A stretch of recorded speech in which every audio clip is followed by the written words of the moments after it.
Do what?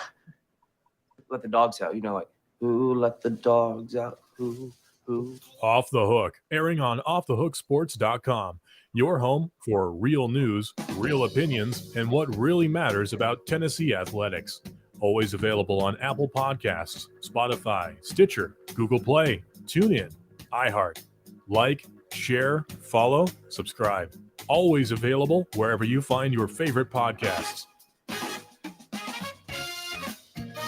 Well, here we go. It is National Signing Day, and the Vols are off and running. No great surprise. The days of signing day surprises are a little bit rare nowadays, not like it used to be, where you go in and maybe have 14, 16 commitments and not know who the other 10 or 12 guys are going to be. But now you have a much better feel of what Tennessee's class is going to be, and it is off and running. So Caleb Gyro joins us of Off the Hook Sports, and he's been doing a fantastic job of breaking down each volunteer commitment. And I want you to hit that like button because his work has been tremendous, and he's going to give us some great insight on the Vols as it is National Signing Day.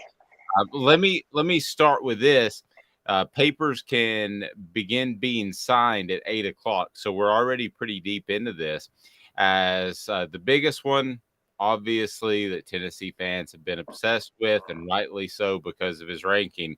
Nico Iamaleava is on the board and officially signed. He's already been enrolled, so that's no great surprise. But that's certainly a good way, Caleb, for the Vols to start the signing day, as he was one of the first on the board. Yeah, you can't really complain when you sign your top recruit in your class to start off the morning, but everybody in Tennessee's class is expected to sign today, so they should have at least 24 guys ink their name to be a Vol, and I mean they are rolling in as we speak. So, well, let's go ahead and I'll tell you what. I'll throw some of the names at you, and we're going to break them down bit by bit. Ron Slay will join us for a basketball break in the middle of the show, so we're looking forward to that. We'll also keep you up to date with signing day across the country, as it's going to be a big day for some SEC teams. And if you're a Tennessee fan, you're probably hoping for a bad day from SEC teams, some of them at least. So go ahead and hit that like button. There could be some surprises. Hit that like button. We greatly appreciate it. And hit share as well, because we are off and running, exciting to give you some coverage that you're just not going to get anywhere else. So Nico in the house, that was an early one. And then kind of take me through the morning. The other one I definitely want to get to is David Hobbs. But Tennessee, by my count right now, and I'm refreshing screens as we speak, has, I believe, well, my screen disappeared. So how many do you have currently signed, Caleb? I have 10, and then if you want to add, yeah, it should be 10 now because, yeah, I think my count's right. So we should have 10 signed already. Which, so 10 total at this point, and we're about 21 minutes deep. We're Deion Sanders deep. So yeah, go ahead. prime time. Yeah, go ahead and give us a rundown of kind of how the morning has played out as they've come piece by piece and fax machine by fax machine. They don't really do that anymore. There's other ways. But give me the rundown of how they've come in so far. So Caleb Herring got the day started. Most places have him as the number one guy in Tennessee. So when Heupel picked him up, it was a big statement for, he wanted this SEC schools. You have to lock down your borders and get your in-state guys. So getting Caleb Herring on the board early is pretty big. Then David Hobbs picked up, he was a big pickup for the Vols. Some places have him as a 5-star, but majority Rivals 24/7 composite says he's a 4-star. He'll be a big get for Tennessee's defensive line. And then morning continued. Arion Carter out of Smyrna High School in Middle Tennessee. He was a big get.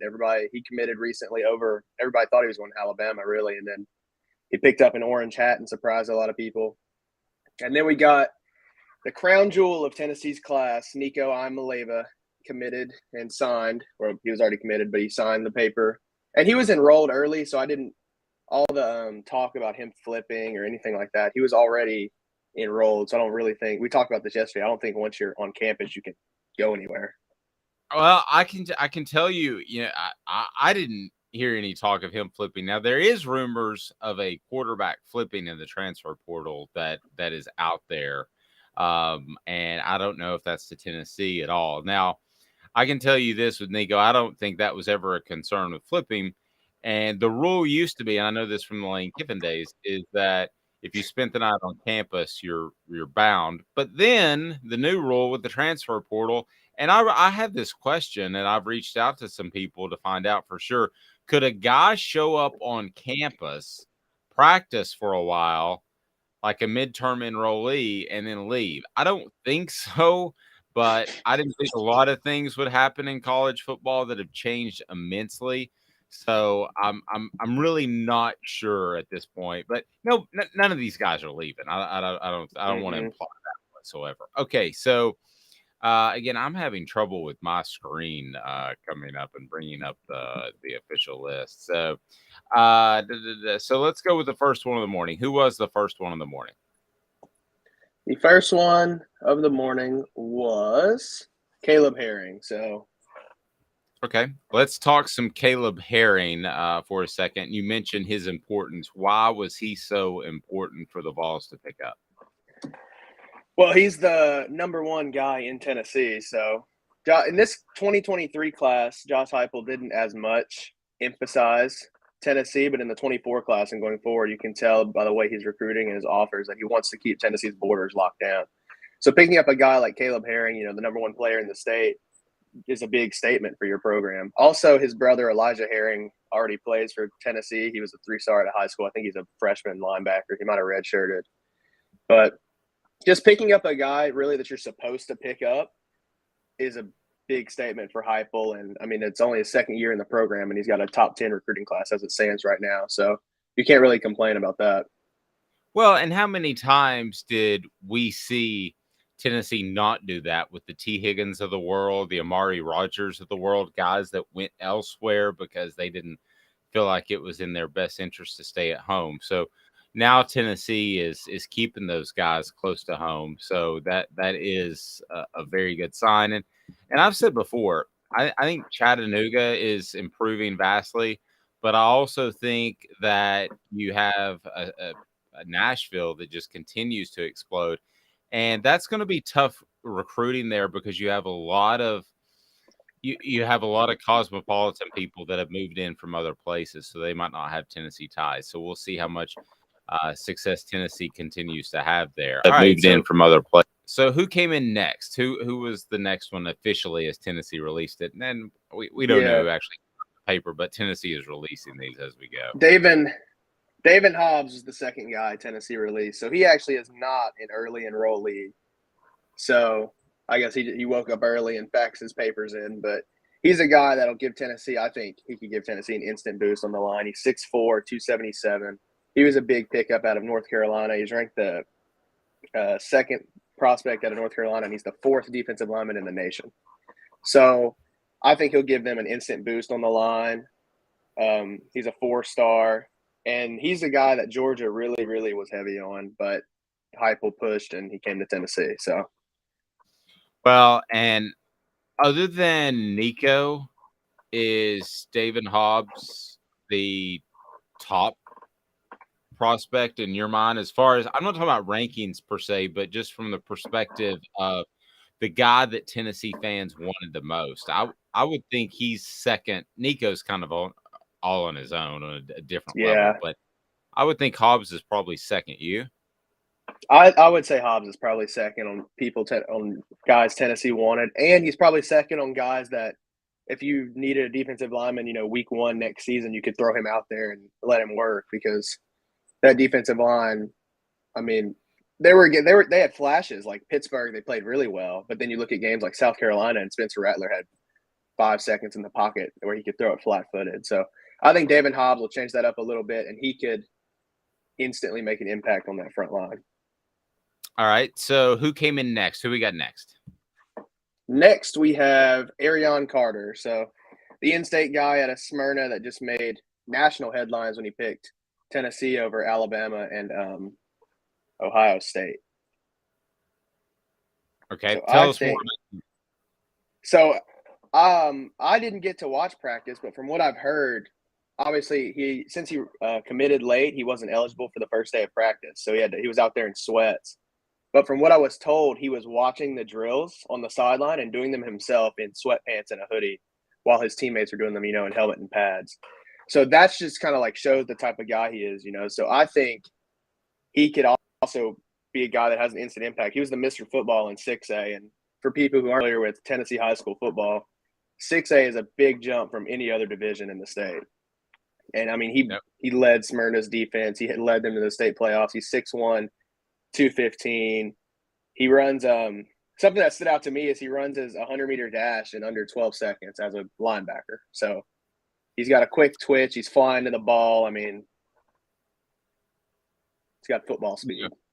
No doubt about it. Let's go back to some in-state guys for a second. Got Arian Carter coming in just about 720 or so, and he's from Smyrna High School. So another in-state guy, and a guy that he had his options. He had Tennessee, Alabama, and Ohio State as his finalists. So he was a recent pickup for Tennessee, and one that maybe gets a little lost in the shuffle of the season and preparing for the Orange Bowl. But and just so you know, we typically go by and we'll use some different references to give you an idea where Tennessee stands total. But to give you an idea, we'll use the Go Vols 24/7 or the 24/7 sports composite ranking for the most part, just so you know.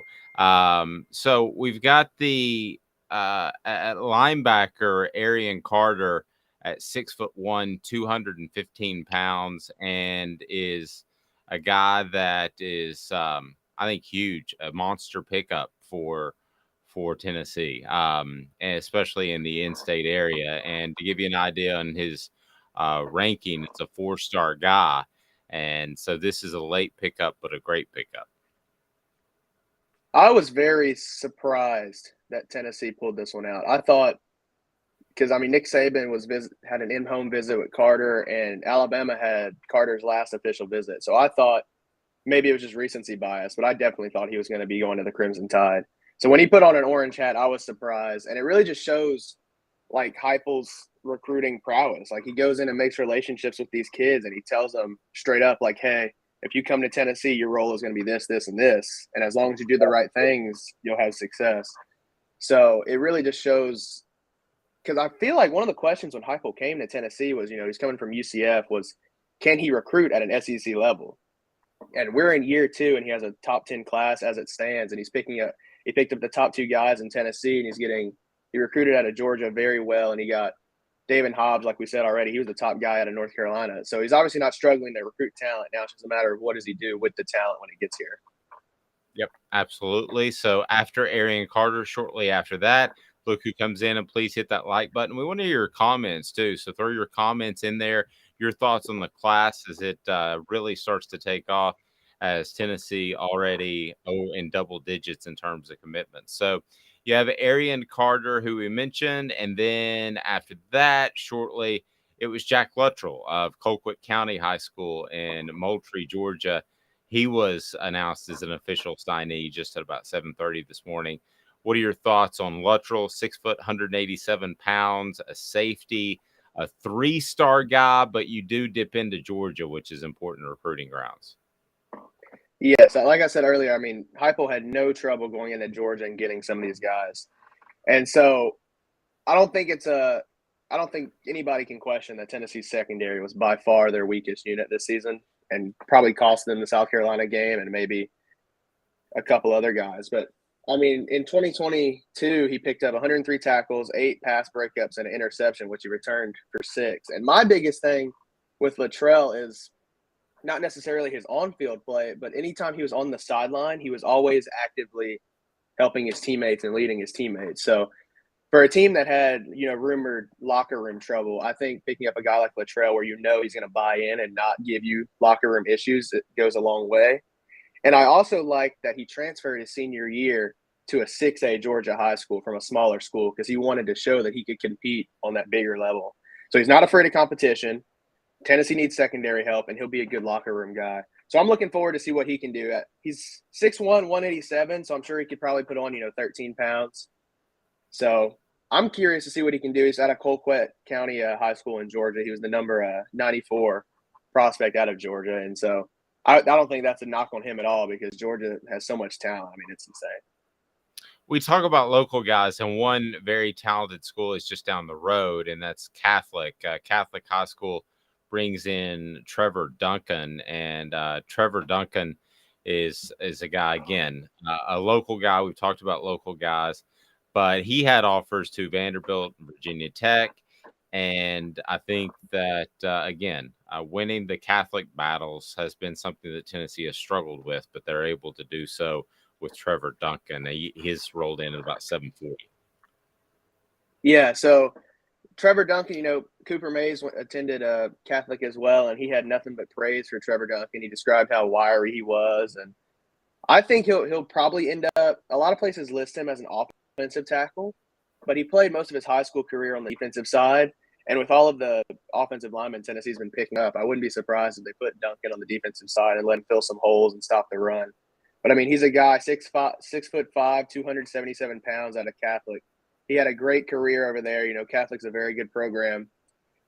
He had and this season he dealt with a foot injury for most of the year, so you can't really take much from his stats this season. I think he only played 7 games full speed, and even in those games, he probably wasn't 100% health. But this year, he recorded 24 tackles, a tackle for loss, and a sack, and he also had a forced fumble that he recovered. So Catholic is always playing good competition, and he's a guy that even before his foot injury, he was starting as a freshman on the defensive line. So obviously they saw something in him he liked, and if Catholic has something in a guy that they like, then I think he's pretty good.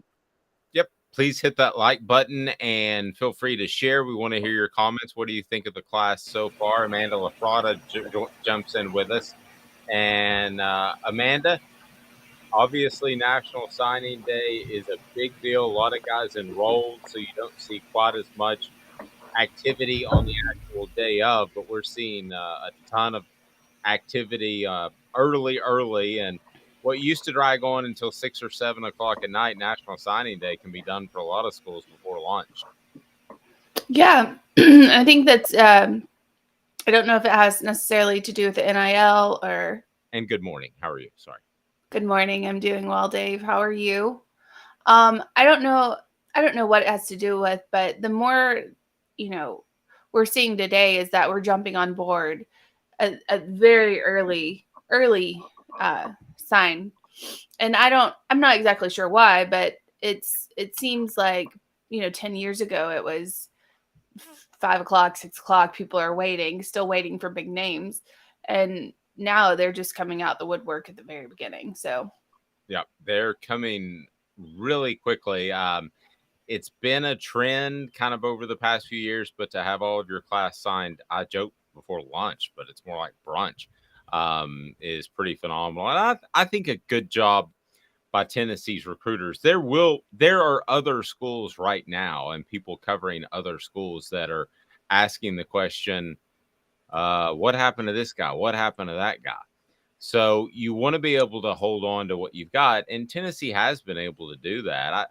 You haven't seen a lot of flips. I mean, I can't recall us talking about a major flip in the past couple of months. Can you guys? For Tennessee or just around the country? Against Tennessee. Tennessee commit that went somewhere else. No, I don't see a lot of Well, you have Sylvester Smith, the safety who took the secret visit to Auburn, and then you can't really blame the kid. He grew up in Alabama. He was an Auburn fan. Brian Harsin never wanted him, so he visited. Hugh Freeze, this late in the class, is just trying to get whoever he can. So he told him to come on down, and he decommitted from Tennessee, I think, Friday night or Saturday night, and then he was committed to Auburn the next morning. So that's probably the only flip that we've seen. Yep.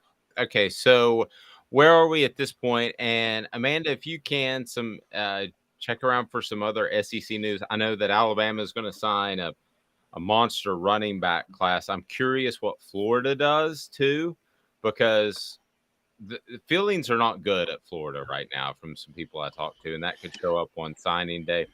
I'm also curious as to what LSU does, because I think that is a program that people are finally saying Brian Kelly has a better resume than Billy Napier. I mean, and Amanda, I still go back to the summer at SEC Media Days. You know what I'm going to say? Everybody just loved Billy Napier. I'm like, Brian Kelly has the most wins of any coach at Notre Dame ever.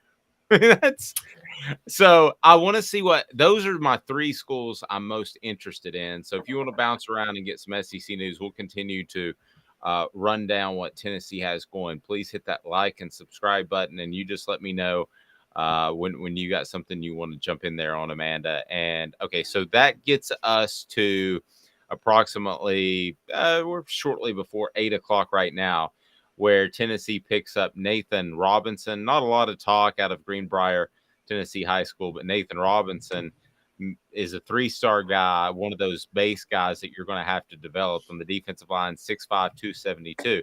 Now, I can tell you one thing right now, Caleb, he's probably going to be ruled off of a lot of boards because he's his size at 272. So that, though, for Tennessee is perfect. They like the light defensive lineman. What do you think of his commitment? Well, I think Caleb Calhoun hit the nail on the head. He thought that they told Jordan Phillips to hit the road for Nathan Robinson. I mean, my thing is, you get in guys like this, like a Nathan Robinson, or even some of their lighter offensive linemen, and you can't teach a guy to be 6'5" with arms down to his knees. But what you can do is you can put, 10, 20 pounds on a guy. So I don't mind the fact he was the number 16 prospect in Tennessee. I don't mind the fact that they're getting guys that are lighter that maybe they can add weight to if they want to, or maybe even move him to like defensive end and make him an edge rusher. But I think he can do good for Tennessee, and Tennessee will develop their guys. I know I sent you a thing. They pump them full of, what was it, like peanut butter or something? But I think they'll. I don't think gaining they'll weight develop their most, guys. I mean, gaining weight is a problem for some, but I don't think once they go on a regular diet and you have plenty of food to eat.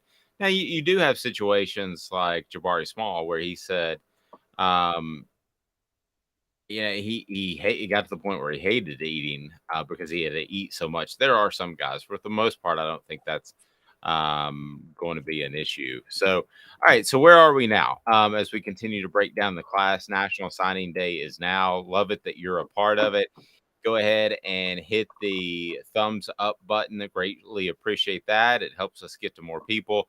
Mark says free agents. Yeah, there's some of that, but there's still some of the nostalgia of National Signing Day. I think that a guy's dream did come true by going to Tennessee. Most of these guys we talk to are not making $8 million for coming to Tennessee, right? Okay, I think we can all agree with that. So there's still some nice nostalgia to it. CJ says it seems unlikely, but do you see us picking up a recruit that's a surprise? That's what everybody always wants to hear. I hear a rumor that there's a quarterback, and Caleb, you did too, that there's a quarterback out there that's going to do a signing day flip. Sharp Motor Company, that's the same thing. I hear that rumor that there's going to be a quarterback flip. That rumor is pervasive. I know Tennessee needs a quarterback. At least I think they do. I wrote a column that Tennessee can be just fine with the player development prowess that Josh Heupel has shown to this point. I just at this point, Caleb, I don't think it's a Tennessee flip, but could it be? I don't know. We'll see. John says that may happen more in February. Certainly could. It certainly could, but I don't see a Tennessee flip. I think there will be a big quarterback surprise, and you always have to. If you're, I don't know if he's signed yet. Maybe you can check. If Drake May of North Carolina decides to take upwards of $5 million to transfer. I don't know about all that. Yeah, that's I mean, if you want to base it off what Nico reportedly got, that's a steal. I mean, he's a proven guy in college. All right, so Cameron Seldon was the first one after 8 o'clock. I skipped Nathan Leacock of Raleigh. So Leacock is a guy who's 6'3 and a half, 195 pounds. wide receiver, 4-star. I shouldn't forget him. He's a guy that could come in, and we've seen it before. Guys with very little experience come in Josh Heupel's system. We saw it this year with Jalen Hyatt, who admitted that he didn't have a good offseason the year before. We saw it with Squirrel White. We saw it last year with Velus Jones. We've seen it over and over. Guys can come in this system. So don't be surprised if Nathan Leacock, if he's ready physically, make some plays this year. What else can you tell us about Nathan Leacock? The thing that jumps out the page at you most is he's this big body, like T. Higgins like receiver. You know, you just said he's 6'3.5", almost 200 pounds, and he runs a sub 1,100-meter dash. So he's a guy that you can put on the field day one, and he'll give you something. I mean, he's got size already. It's just a matter of getting everything else. And like I said earlier, like, you can teach a guy how to play football. The problem is you can't teach them how to be tall and be built like a football player. So this guy's going to come in and he's going to have a football player build. I mean, Brian Don of 24/7 Sports said he wins. Every time he watched him, he won every 50-50 ball. And the only thing would be he has to improve his route running, which, like I said, that's something that you can teach. But he's quick off the line. He's big. He wins his 50-50 balls. He's a guy that if you have Joe Milton under center, you know, and you want to throw it deep, he's got a sub 1,100-meter dash and he's big. So if you manage to overthrow him, then more power to you, I guess. Yeah, I mean, I think he was such a highly rated prospect and early in the process that he got lost a little bit. John says 4.4 speed. I think the numbers that come out of high school are usually either really high or too low. So, John, I'd rather see what he does when he actually gets on campus and when they actually timing. And I mean, nowadays they use the little thing that they put in your shoulder pads that tells you how many miles an hour you're running. So I wonder if one day a 4.4 time or a 4 whatever time, a 40 time might be a little bit out the door. So I want to see him. I really like his size as well too. So all right, let's keep going. So just after 8 o'clock, what do we have come in? As I pull up my running list as a frantic signing day continues. Cameron Seldon, 4-star, Northumberland High School in Heathville, Virginia, a top 50 prospect. We talked about the guy that Tennessee wanted most other than Nico. I'm certainly not saying that it's David Hobbs, but I felt like that was the case from Tennessee fans because of the way his recruitment played out. But Seldon has to be right up there. Wide receiver, 6'1". He is thick, 220 pounds, 4-star. What can you tell us about Cameron Seldon? So Cameron Seldon was the #1 recruit out of Virginia, and he's also the only recruit Tennessee got out of Virginia. So I guess Josh Heupel decided to go for the best, and he left with one. So he's another guy that's a sub 1,100 meters, and according to 24/7 Sports, it's a verified result. So he ran a 10.74 100-meter, and at 220 pounds, 6'1". I don't think there's much to complain about there. And he's a guy. He's another one. He's got the size to be a linebacker, but he's running with the ball and he's shifty. And I've also heard that he might give Tennessee some utility, maybe like a Deebo Samuel type where he can line up in the backfield or do like a jet sweep thing. But he's another one where if Tennessee doesn't pick up, you know, maybe Deshaun Bishop later, or if a running back goes down hurt, they can throw Cameron Seldon in the backfield and tell him to run the ball up the middle, and he could probably have success. So he won the state championship for the 100-meter dash in Virginia. And he gave his high school a lot of utility as well. He had snaps at cornerback, receiver, safety, kicker, punt returner. So he played everything. And this season he finished with 18 receptions for 365 yards, 45 attempts rushing for 550 yards, and 11 touchdowns. So he's a guy that'll be a playmaker, and that Tennessee could probably throw anywhere on the field and he'll get the job done. Amanda is working just hard behind the scenes to find this quarterback, and she thinks she may have found it and it would affect an SEC team, but we don't think Tennessee. So we're gonna continue to look at that. Joe said, I really want to see him play. He's really exciting, electric, kind of been compared to like a Deebo Samuel. Hey, didn't Caleb just say something like that? Pretty good call. Joe says great minds think alike there. I agree with that. Nick says I'm going to the Orange Bowl. Go Vols. All right. Have a good time. You'll enjoy it. I can tell you this surprisingly being Miami last week. The pizza is tremendous, much better than the Cuban sandwiches. Nick, I'll just pass that along to you. I don't know why. And Spanish as a second language would not hurt you. I will tell you that as well. Because it seems like the first language in Miami, but a great area. I think a great bowl game that Tennessee fans should celebrate and really appreciate because they've been through a lot over the past few years, and that's an affirmation bowl game to me. All right, Shandavian Bradley, Platte County High School in Platte City, Missouri, is signed with Tennessee. Bradley is a top 247 prospect. He's been committed to the Vols since July. And if you look at him, an edge rusher, 6'4.5" or so, 209. So needs to put on some weight, but he is a 4-star prospect. And if he can rush the passer like his ranking would indicate, then that's a fantastic pickup by Tennessee. Yeah, and you talk about him putting on some weight. I think for SEC football, he probably should. But in high school, a lot of what he did was he was more of a speed guy. So he'd stand up on the edge and basically beat his offensive lineman to the point. So Heupel kind of went back to his old stomping grounds in Missouri. He was the third number out of Missouri, picked him up. Like I said, Tennessee could use any help on the defensive line that it can get. He's long, athletic. He was a basketball guy first, but went to football. So he's long, lengthy. He rushed, like I said, mostly standing up, but he could put his hand in the grass, I'm sure, put on 10, 15 pounds, and they can get him rushing the quarterback like that as well. Let's bring in Amanda. I'm sorry. Go ahead, Caleb. No, I was going to say 24/7 compares him to Greg Rousseau for the Bills, and they note that as a high school senior, Rousseau was 222, and then when he was in the draft, whenever he got drafted, he was 260, and he had completely transformed from being just a speed guy to mixing speed with a bull rush. So I could see him doing the same thing. Interesting. Amanda has the news on that quarterback that we've been referring to that we're waiting confirmation on. National Signing Day coverage brought to you in part by AndyMasonRealEstate.com. AndyMasonRealEstate.com. Don't find yourself in a situation where you cost yourself thousands or tens of thousands of dollars. AndyMasonRealEstate.com has two business principles: best service, and he also has the absolute best prices. AndyMasonRealEstate.com, a master in Knoxville of real estate. Amanda, the quarterback flip is?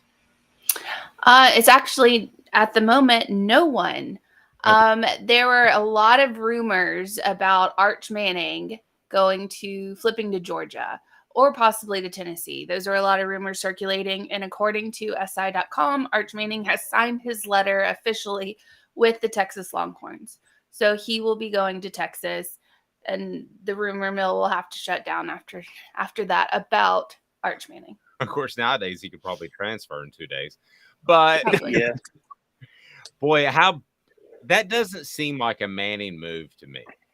That I think there are a lot of issues that people have with the Manning family in some ways, but to me, they seem like a loyal group. That would not have been the one when I heard the rumor yesterday that I would have put at the top of the list. Probably wouldn't have been in the top 10, to be real honest with you. No, there is one who is. I mean, it doesn't affect the SEC though. It's a quarterback flip from Baylor to Oregon. That's one 4-star quarterback, Austin Novosad. I don't know how to pronounce his name, but I mean, it's not big for the SEC. There is a 4-star quarterback that flipped a couple of days ago from Ole Miss to Texas A&M, along with a 4-star tight end that flipped from Stanford to Texas A&M. So Texas A&M coming in hot at the very last minute for a couple of these guys. Yep. Seems like what they did last year. Well, you would think there's a lot of playing time to be had at Texas A&M. Didn't work out well for them last year. I don't know who your coach is going to be in 2024. But yeah, we'll save up enough money. But there's playing time to be had. All right, Amanda, you want to continue to bounce around the SEC while we run down this list? Yes, I can. You're the bestest. All right, John's saying good to see some transfers practicing with the team too. Totally agree. Look forward to hearing some of what Josh Heupel has to say about this class. But I also want to hear what he has to say about, Nico being a part of this team now. So that should be very interesting. Uh, do, do, do, Joe saying the Manning family just doesn't have enough exposure. LOL. Yeah, that's exactly right. John saying 20% of the players practicing now can't play, incoming players. John, I'm not exactly following what you're saying there. I don't know if you mean the bowl game or just aren't up to speed. So give me some clarification on that, and I would greatly appreciate it. And if you could do me a favor of hitting the like button and share, we would greatly appreciate that. Amanda will be tweeting updates as we get them, and continue to join us, and we'll be with you. Ron Slay will join us at 9 o'clock. Oh, the bowl game. Yeah, that's correct. So my understanding is they can't play play in the bowl game. I don't think you would want them to. I don't think you'd want to run Nico or anybody else out there with just a week of practice. I mean, this is still college football, John. No need to be sorry. Just hit that like button. I greatly appreciate it. All right. So who else we Now, got I rolling? do think – oh, sorry. I was going to say I do think some of the transfers are eligible immediately, so they could, in theory, play in the bowl game, I think. But it's one of those things where, I don't know if you really want to throw them out there just yet. I mean, but between practice now and bowl practice, I think it's only 10 real practice days. So I don't think you want to throw a new guy out there and just put him to the wind. Fair. Offensive lineman Aiden Bustle out of Mount Juliet, Tennessee. He has signed with Tennessee, according to the University of Tennessee.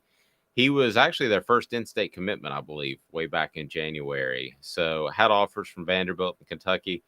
Nobody's going to get excited about a 3-star offensive lineman on National Signing Day. I understand that. But I will tell you this. This is the kind of guy that you like, you find early. He already has SEC offers. More SEC offers may have been coming, Caleb, but in a lot of ways we'll never know. Why? Because you have Josh Heupel, who did a good job of evaluating him early in the process and giving him that scholarship. So I don't overlook these guys just because they might not have as many stars or play the sexiest position. I think, there are a lot of guys over the years that you can build programs around that are 3-star in-state guys that I think can have an impact. What more can you tell us about that young man from Mount Juliet? Well, he's 6'5", 287. He's a big guy. He was a monster from Mount Juliet in Tennessee, and it's another guy that Heupel went after and he got from Tennessee.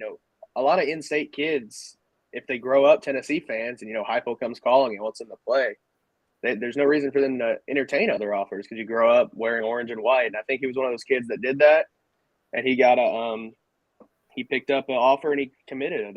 He's a guy that was really cut and dry. Like, he picked up an offer, he committed, and then he took all his visits to Tennessee. He went to camps in Tennessee while he was committed. He went to spring practice. He visited a bunch of games this season. Alex Golish and Glenn Ellerby would go visit him every once in a while. So there really was never any controversy with where his heart lied and where he was going. A couple of offensive linemen that are so important in addition to Bustle, Larry Johnson III and Bison Lang, who we talked a lot about. He was a commitment just about 3 weeks ago, I believe. So Tennessee at this point has three offensive linemen in the house, which is going to be a position of need to some extent this year. But really, when you look to the 2024 season, they would like to have a pretty much rebuilt offensive line. I mean, they're going to lose a lot from that. They lose Darnell Wright this year. But especially headed into 2024, you want to be talking about Larry Johnson III, Bison Lang, and Aiden Bustle being ready and being at least contributors, if not starters, correct? Yeah, and I think after this season, Jerome Carvin's on his way out too. So you'll probably have Correct. 2 holes on that line.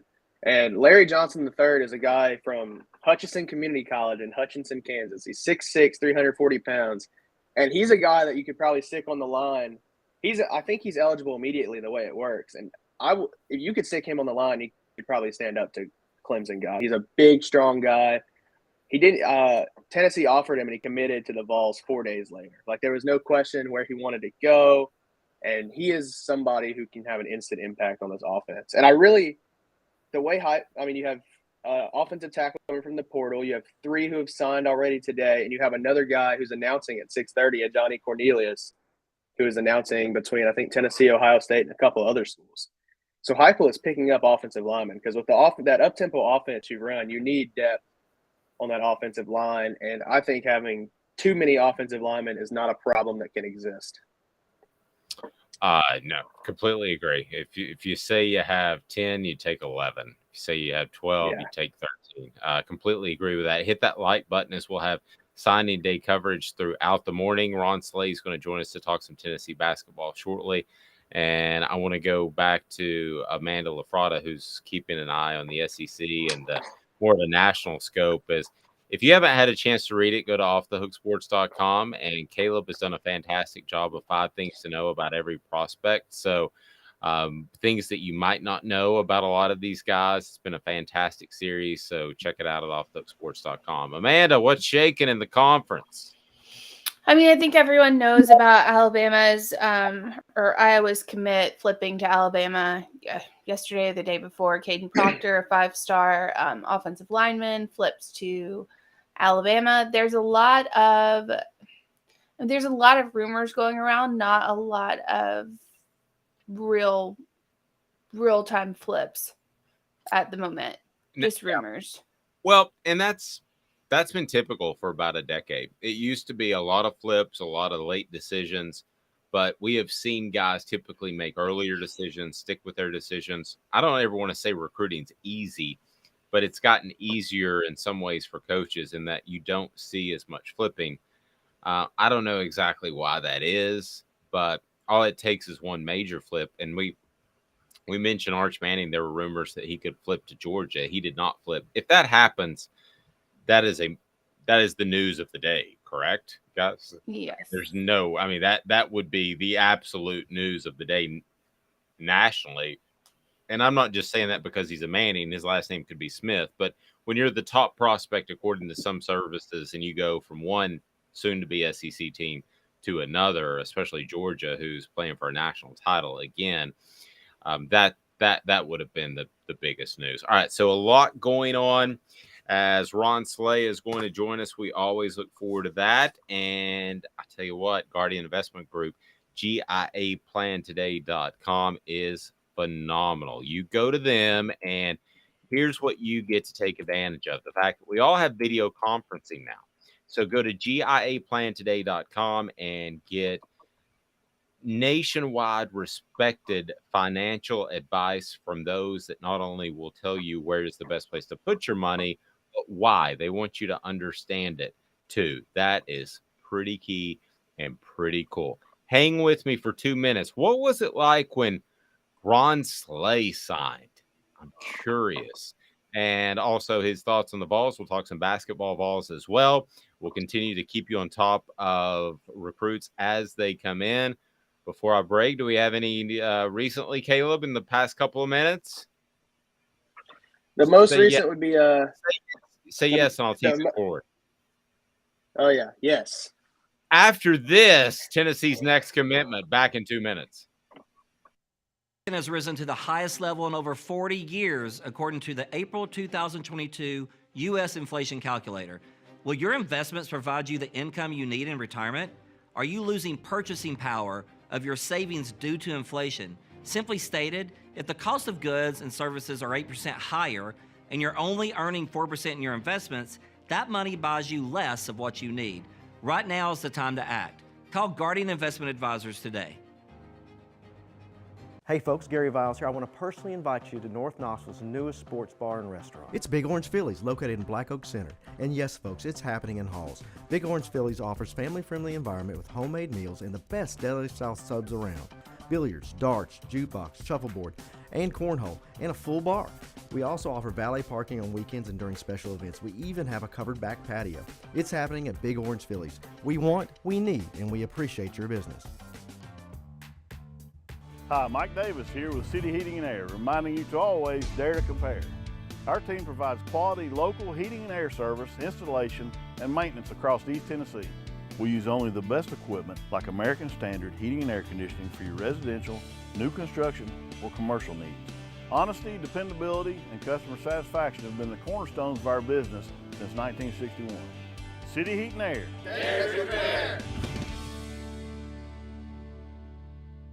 This is Al's Dish Barbecue Supply, so come on in and see all the different rubs and sauces we have, plus a complete line of Green Mountain grills. Don't be overwhelmed. We have plenty of help so you can produce the best barbecue and amaze your family and friends. Barbecue is America's food. We'll do what we can to bring you all the best products. We're Al's Nest Barbecue, where Chattanooga goes to grill.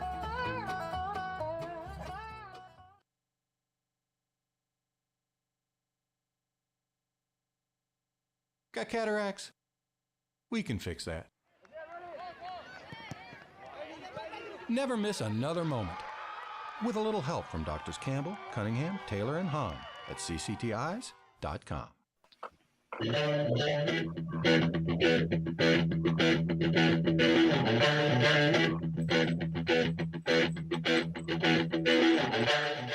Welcome back. Vols Automotive Group on Callahan Drive is your center for the best car purchasing and service that you can possibly find in Knoxville. It's all right there at Vols Automotive Group on Callahan. We're covering National Signing Day, and it is off and running. Vols Automotive Group is just fantastic. They want, they need, and they appreciate your business, and they believe in servicing the customer. So you know that service that you get or that car you buy is going to be a fantastic investment for you, and you're going to get a fair price on it. So Ron Slay will join us here very shortly. Caleb Calhoun of Off the Hook Sports is with us.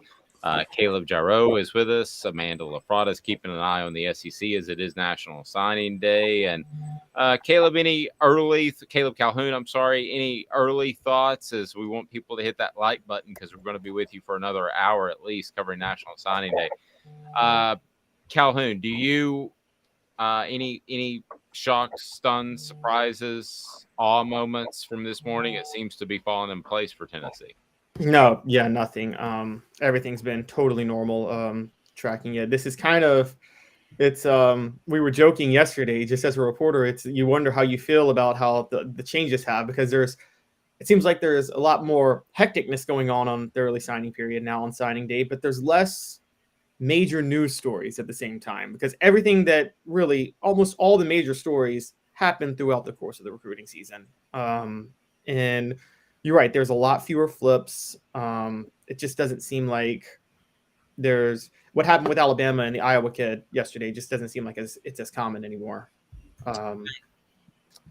No, I agree. And Amanda, if you look at the SEC, I would be surprised if there are more than, and I'm starting to get to the point where I'm including Texas and Oklahoma, okay, because we're talking about that kind of future. I'd be surprised if there's more than 10 major flips. You named off 3 or 4, but 10 significant flips of guys that are 4-star or higher, I don't think we'll see that on National Signing Day. I mean, I think where we're trending and seeing that is Texas A&M flipping guys, and I think we all know the reason for that. Well, and give us an update on that for those that maybe are just tuning in. Please hit that like button. Texas A&M has all kinds of issues going on in College Station, as they usually do. Yes, they do.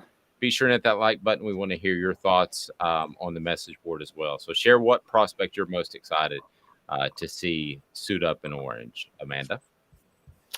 Am I talking about the Texas A&M right now, or okay? Just making sure. You said something about seeing in orange. Okay, so 4-star QB Marcel Reed flips from Ole Miss to Texas A&M 2 days ago, and then you have a 4-star tight end Jaden Platt who flips from Stanford to Texas A&M today. So Texas A&M going out and trying to get other people's 4-star recruits. So hide your kids, hide your wife, hide your husbands. Are we thinking this is just a payment thing? Is it as simple as that? I believe it is. I mean, I believe that Texas A&M and we've seen the NIL cause issues at A&M already. I mean, we've seen on screen, a worker for Texas A&M saying, hey, this is who's going to pay your NIL money.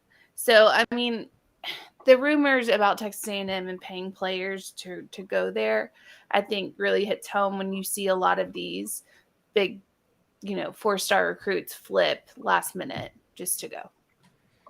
Guys, no, Jimbo Fisher is it's 3D chess. You guys don't understand. Remember earlier in the year when he said that losing can be a good thing for recruiting because you can get top-notch recruits now because players will come to you for playing time.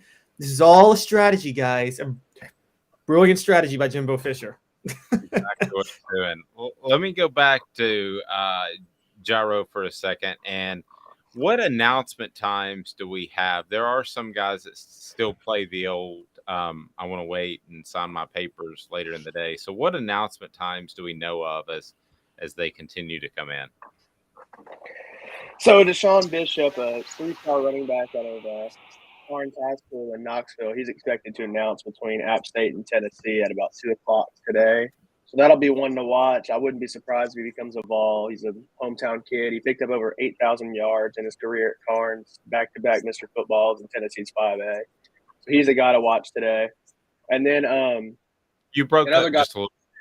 You broke up just a little bit on his name, just to make sure everybody heard it. What was that? Oh, sorry. Yeah, Deshaun Bishop, 3-star running back at Carnes. And then another guy to watch today will be a Johnny Cornelius.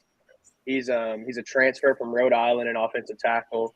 He's announcing tonight at 6:30. He's 6'5", 310. I think UT is in a good spot to get him, but they're up there with Ohio State and some pretty big guys. And he's a guy that at high school, he's a Northeastern football player, so he's not really getting a lot of attention up there. And so he went to Rhode Island for a couple of years, did very good, went in the portal, and now he was one of the most recruited offensive tackles out of the portal. So he's announcing at 6:30.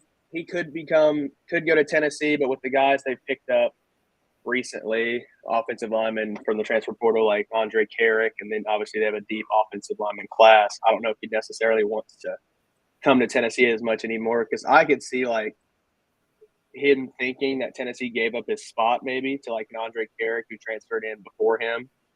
So that'll be an interesting one to watch and see if Tennessee can win out that recruiting battle. As far as the quarterback flip, and then I want to get to tight end. Mark had a comment on that. Well, let me. As far as the quarterback flip, guys, let me just poll you. Do you think Tennessee picks up a transfer portal quarterback today? Yay or nay? Because I said a month ago that they should, but now I'm of the ilk that I don't think they prioritize that. They feel good about Joe Milton, and they'll move on. So we got to get to Ron Slay. Let me get everybody's thoughts on that real quick. I mean, I don't know if they'll pick up I think that they'll stick with Joe Milton. I don't know if they'll pick up a transfer quarterback, but I do know that former Wisconsin quarterback Graham Mertz is reportedly going to the Gators. Oh, big pickup in Florida. Yes, that just broke. So just wanted to throw that out there. Maybe they have their collective together finally. All right, guys. So your thoughts, Calhoun, Gyro, does Tennessee pick up a transfer portal quarterback? And if you were them, would you have made that a priority? I will say I don't think they do. And I think that Tennessee, that should have been a priority. But I don't think Josh Heupel sees it that way. I think he's fine with Joe Milton. What do you guys think before we get to Ron Slay and talk some hoops? I'm exactly where you are. They should have made it a priority. They didn't.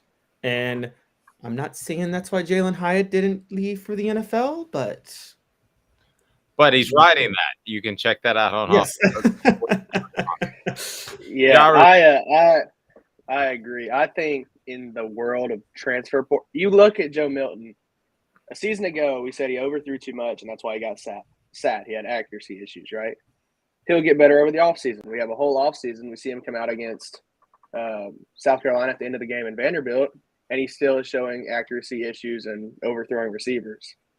So insanity is the definition of doing the same thing over and over and getting the same result. So why do you think this offseason with Joe Milton, you're going to get a different result than the offseason before and the offseason before that? So I think they should have went and get a quarterback who they could stick in the offense tomorrow to play, but I don't think they will. They obviously didn't make it a priority. They want to get offensive linemen, and they're going after some wide receivers Once the first of the year rolls around, I think we'll see them attack some defensive back portal. But right now, it just looks like offensive linemen and wide receivers are what Apple wants out of the portal. Gyro, hang tight. I'm going to slide you off the screen so I can bring in Ron Slay. It could be just mass calamity if I brought 5 people in at once on this screen. I don't know how that works. My computer could just explode, Ron. That would be trouble. I think that'll be good. That'll be great going into the holidays. I think just a big old explosion. See, Amanda would love that. Amanda, she said it's about time for the explosion. Thrilled. The explosion is National Signing Day today, and I'm curious. We talked to you. Be sure and hit that like button because Ron joins us every Wednesday, and we love that.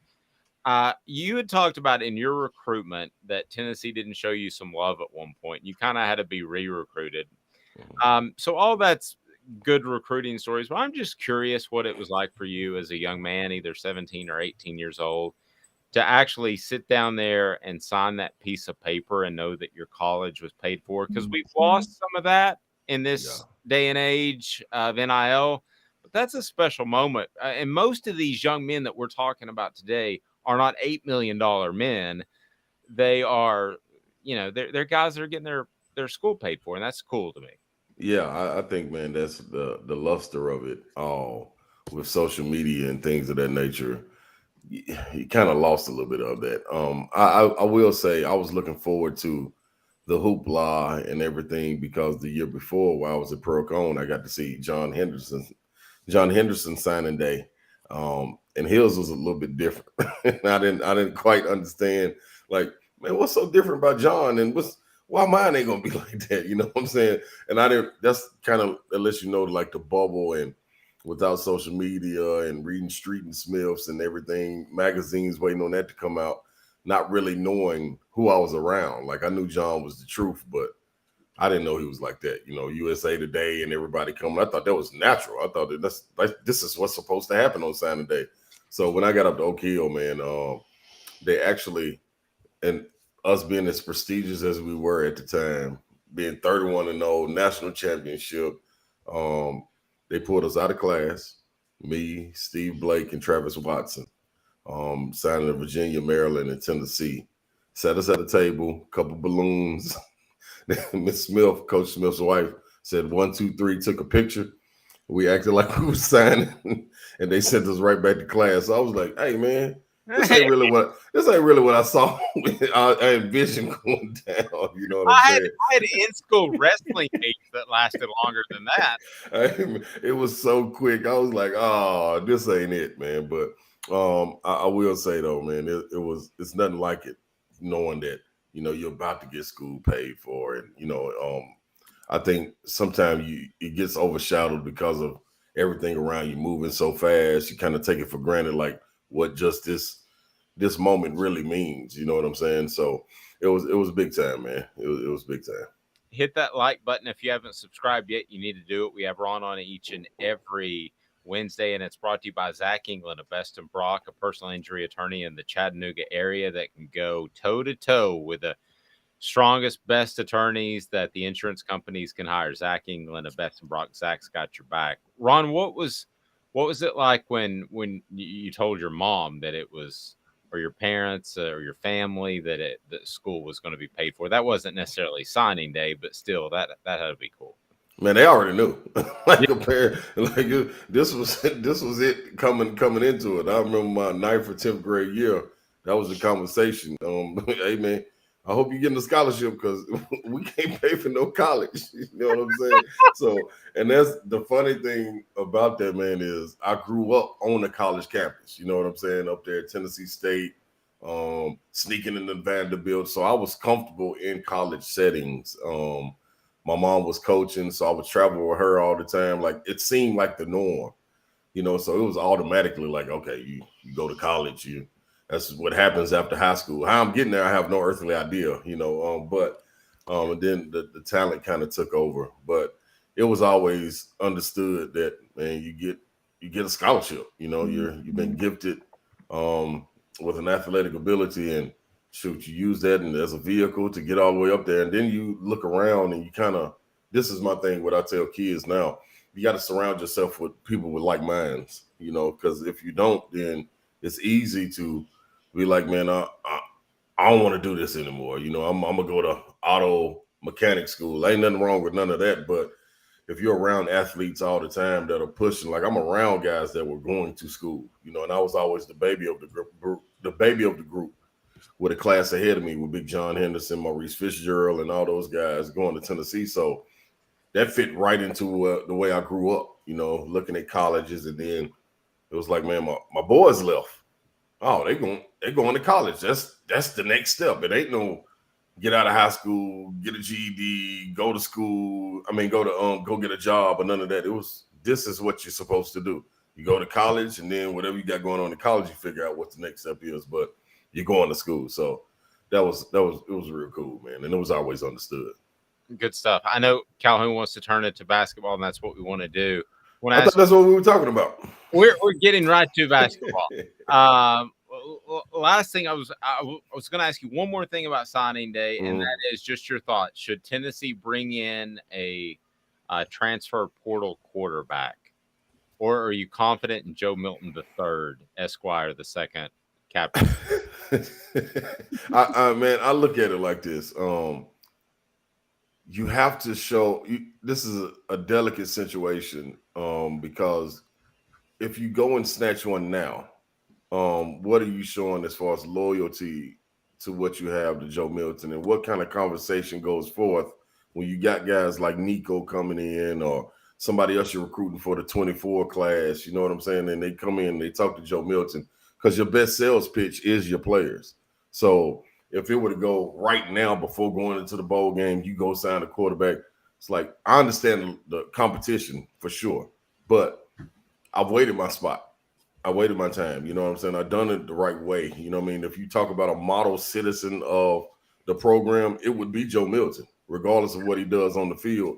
You know what I'm saying? So if you had to sacrifice a game or a month of practice to kind of massage that situation, I think you do that. You know, when the bowl games are over, if you reassess things and go into the spring, like you got so many different windows when you can go get one now, and these guys are coming in kind of game ready and system ready, because you would go get somebody to fit your system.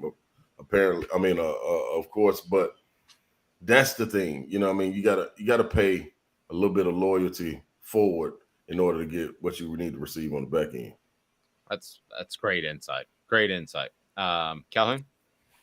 Yeah, I am going to ask a basketball question, but sorry, I just had to point out because we talked about Ron's recruitment. That was an era like, oh my gosh, of some great Tennessee recruits, because you had Tony Harris in 97, Vincent Yarborough in 98, you and Marcus Hayslip in 99. Yeah. Man, that was a loaded time. It was crazy. It was crazy, man. Talking Tennessee basketball a little bit, you know, it seems like the mood is a little odd for me. It seems like there is a lot more negativity about losing by 5 points to a top 10 team on the road, which there's really nothing to be that upset about. And I mean, if you listen to Rick Barnes talk in the postgame, you would have thought that Tennessee lost at home to Appalachian State. yeah, you would have. And I think people, they forget, man, because sometimes you don't watch what's going on the West Coast. Arizona, to me, is the most complete team in college outside of Houston. Gonzaga has problems with athletic teams, so I don't want to throw them in there. But Houston, man, is one that comes to mind that's a problem. Arkansas, before getting hurt, outside of them just having young guys, but if you just put potential on the floor, they were a complete team. But I think they're selling Arizona short. That's what I think. I mean, this team is really, really good. Like, how many times do you go and you have the two, well, you might as well say 7-footers, even though the 4-man, Tabulus, or however you say his name, the lefty at the 4 is, he might as well be 7 foot. But you got two guys you can put on the block, slow the game down, pound it inside. Or you got guys like Kerr that can push the pace and get guys involved. Like, it's a different type of game, man. So to be able to adapt to that and go out there in Arizona in a hot box like we talked about last week, that atmosphere was crazy, first and foremost. Like, it's equivalent to what you want TBA to be all the time. And that's I mean, it's a smaller gym, but that's what you want it to be. So I think people are selling it short, man. They went out there and competed. I'm okay with it, because if you take the the officiating away, and some of those calls that I think, and I'm not blaming it on the refs by no means. I think that's the easy scapegoat every time, officials and coaches. But I think they went out there and competed. I think they didn't take the moment and run with it. You had plenty of opportunities in that game where Arizona left the door open for you to run away with it, where you do something dumb or give a couple of turnovers. But that's all part of growing. And it's early in the season. This is what you want. I promise you this will pay off later on. That's exactly where I was going. And if you look at pre-conference schedule, because it's about to get rolling after Austin Peay tonight. So if you look at pre-conference schedule, is there any goal that you think Rick Barnes wanted to achieve with his roster that maybe he fell slightly short of heading into the conference schedule? Yeah, I think test the young guys. I think that was one. Really be able to put Meshack out there to see how he really does in competition, especially on the road or neutral site games. I think he got to find that out. Phillips was able to grow really quickly. I think the only thing missing was being able to see the continuity with Josiah and being able to move him around in different spots and play him along with Tyreek Key and kind of see how they mesh. Because I think they are two cogs, man, that's really going to be important for this team moving forward, regardless of if Phillips is playing. If you got Key, Josiah, Vescovy, and Zakai on the floor, and you plug in a Euro, say, Olivier, whoever it is at the 5, that's a tough group. That's a tough group when you got guys that can knock down shots. So I don't think he got to tinker with that as much. Outside of that, though, I think he got everything he was looking for as far as styles of play, different type of defenses that he was going to throw at people and see how they react, being able to fight out of holes of games, and dig themselves back into a game, be able to play with a lead, and then finish it off going down the stretch. So I think he got everything that he was looking for outside of being able to see different units if he were able to go small. I think other than that, you know what it looks like with a big lineup. He had to play with a big lineup, so that's okay. That's pretty much it on that one. Breaking here real quick, Shamurad Umarov has signed. His papers are in. The 6'6", 337-pounder from Alpharetta, Georgia. Caleb? Yeah, he was already enrolled, so I'm still waiting on the day someone's enrolled and takes part in practices and then flips. It leaves. I don't think we're too far away from that day, man. We may see that soon. Yeah. Ron, I wanted to talk a little bit about Barnes, some of his criticisms of Ross Plastic over the weekend. And I understand you don't like the technicals, and I understand, but I always feel like that's kind of something that comes with every basketball team needs kind of an enforcer. You know this, you were a bit of enforcer at times. Yeah. And I think of I was a Grizzly fan, and Zach Randolph was an enforcer for Marc Gasol a lot of times, and Draymond Green is that for Golden State. I feel like you need that on a basketball team, even if there's some technicals that come with it. Yeah, you got to have that. I just think the point I think Coach Barnes is trying to make, it's okay to have that and okay to do that when it affects, if it affects your impact individually, it's okay because we can pull you out. You know what I'm saying? To put somebody else in there, and we're gonna be okay, and we need that. We can use you as a spark. He stepped into the realm where he can no longer be a spark. So when you start to affect the team with what you got going on, then it becomes a problem. You know what I'm saying? Because if you take him and you put him in that game and he is able to play throughout the game without being put in and out in that Arizona game, it makes a big difference. You need a guy like him down there banging with Big Ballo and guys like that, so, and he was having a good game. So I think I had to go through that my freshman and sophomore year, and you got to understand what your role is on the team. I can go out there and talk trash and be a spark, and because I know without me playing long stretches, the team is gonna be okay. You know what I'm saying? But when I stepped into going in my junior year, before tearing my ACL, it was a bit different. I had to pick my spots. My senior year was totally different. I had to conserve a little bit more energy and pick my spots where I was talking. So I couldn't hurt us as a team by me doing the antics that I would do as a freshman and sophomore, knowing if I come out, all hell may break loose. Like Hooker's computer might really blow up right now because what we did in the past. But it's something that you got to be able to walk a fine line with, and knowing that. So when I saw it happen, when he turned, he really didn't say anything. And that's the funny part of it. So that is his defense going to the bench. Coach, I didn't say anything. But Euros, you jumped in the man's face, man, and stared him at like, you know what I'm saying? Like, you can't do that. You know what I mean? Especially on the road. You may get away with it at home. And that's another thing. Like, I started to know after my sophomore year, going into the season, John Clockerty pulled me aside and told me how you gotta deal with referees and the way you're perceived, and if you're showing them up, especially on the road. So that was a tidbit that I never really told anyone, but he always told me before the games, and I had a lot of respect for him and his son, man, to kind of how to massage those situations with referees. And that's why I started coming out, shaking the coach's hand. So when you notice my junior year, and I started shaking the coach's hands and stuff before jump balls, now it's looked as, oh, man, dude, respect the game. So anything he's doing out here, it's just all passion. It's passionate. Like, dude, man, this man really wants to win and everything. When I'm shaking his hand, it's like, hey, man, this ain't no sign of respect after the game, regardless how I go shake their hand again. So they'll see, and that's all perceived one way, you know what I mean, through their lens, and that's what you got to be able to do. So Euros needs somebody that has walked that walk to be able to talk to him about that. Maybe got to reach out. Like, my number's open. That is great. That is fantastic stuff. From the year-to-year thing, did you have to figure that out on your own, or is that a conversation with coaches, or how you would, antics isn't the right word, Ron, but how in your face you would be? Did you discuss that year to year, or is that something you figured out?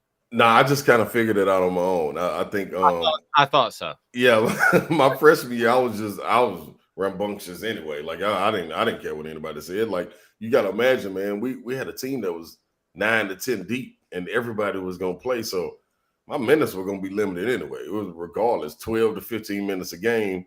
And I'm going out there knowing that. So what's gonna happen? Like, what's the worst that can happen? I can foul out. We're gonna be okay. We're that talented. Well, we're gonna be okay. Sophomore year was the same. And then going in my junior year, when everybody left, that's when you had to kind of be like, oh, you know what I mean? So I will say one thing, man. I got to give Vincent Yarbrough and Dale Baker credit. They always talk, especially after Isaiah Victor left. Isaiah was my wing man. He took me under his wing. And then after he left, Dale Baker would always be able to say something to me. Coach Grant would be able to say something to me as well at the end of the bench. It's only a couple people I was listening to, you know what I'm saying? But those were guys, man. I remember my sophomore to junior year, me and Vince and Dale went out to Oakland to work out.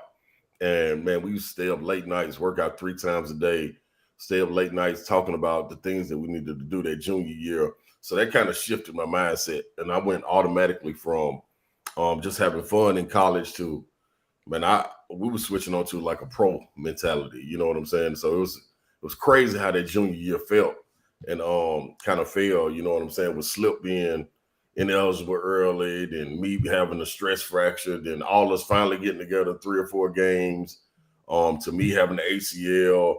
Like, it was wild how that season went, man. But going into the season, mentally and physically, we were sharper than we could ever be.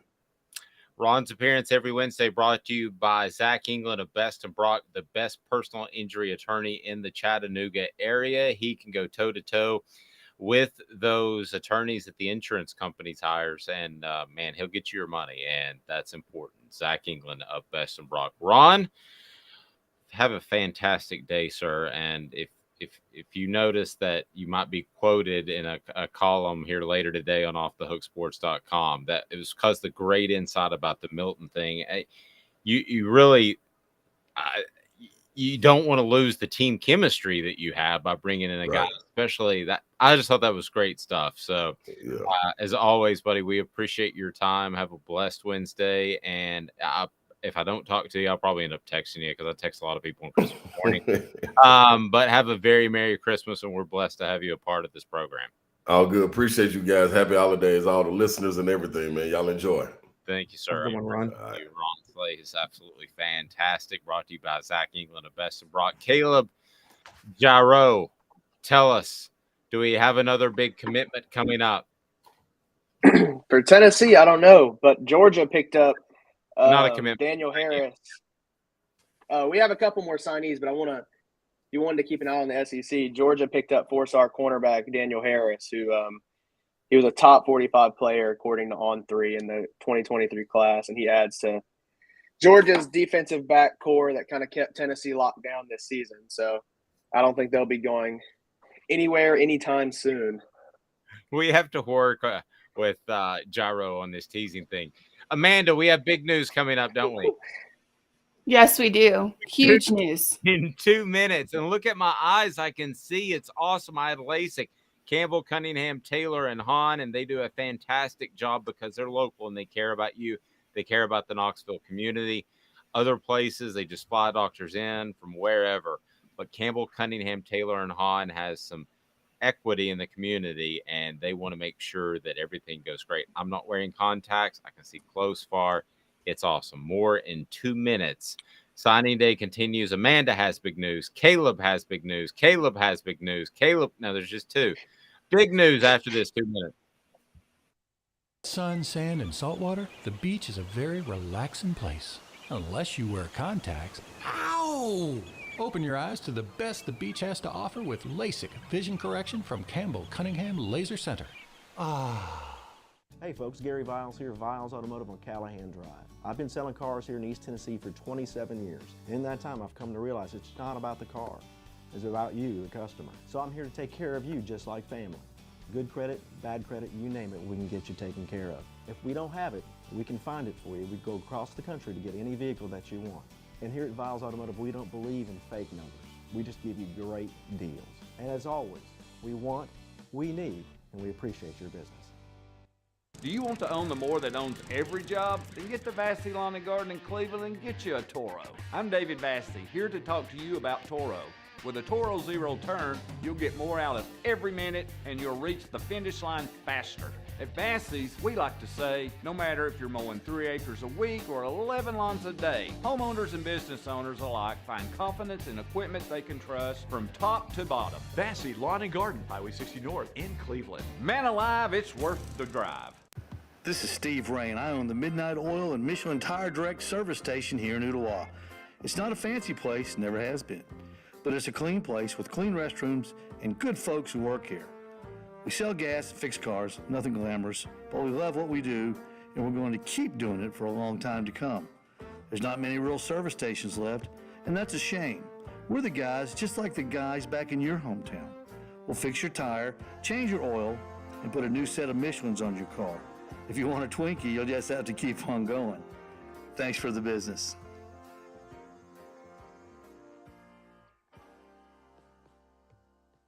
Research. Have you done your research? We're working like heck. Today's tough question. What's the real debate? You sipping my Soupe Guadalupe? Exclusively on Off the Hook Sports with Dave Hooker and Amanda LaFrada. You drinking my sake, Kimosabi? Oh my God.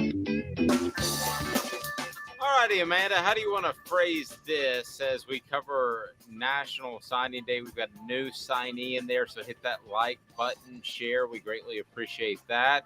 And we're going to get to the latest signing and some SEC recruiting news as National Signing Day is all across the nation.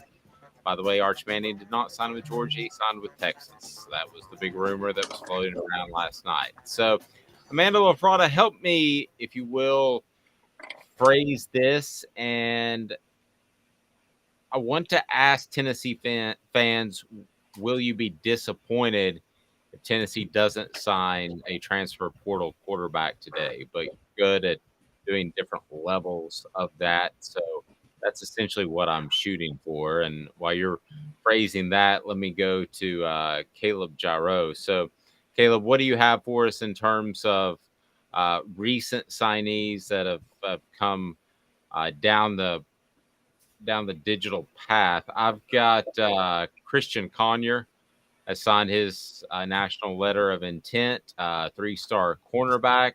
Got any else hot off the presses? Jordan Matthews out of Louisiana signed, and then about 30 seconds ago, John Slaughter inked his national letter of intent. So that's the most recent for Tennessee. Okay, let's break down those guys. First, Amanda, how do we want to phrase today's tough question today?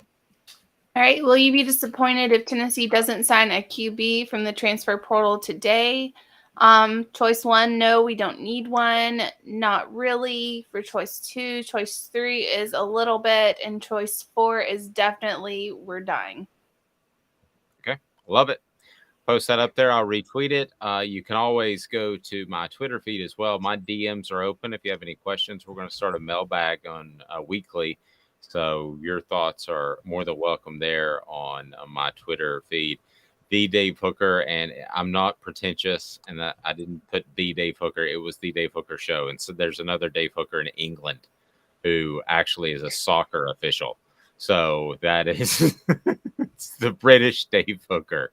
So I try to talk him out of it, and he wants to keep Dave Hooker. So that's understandable.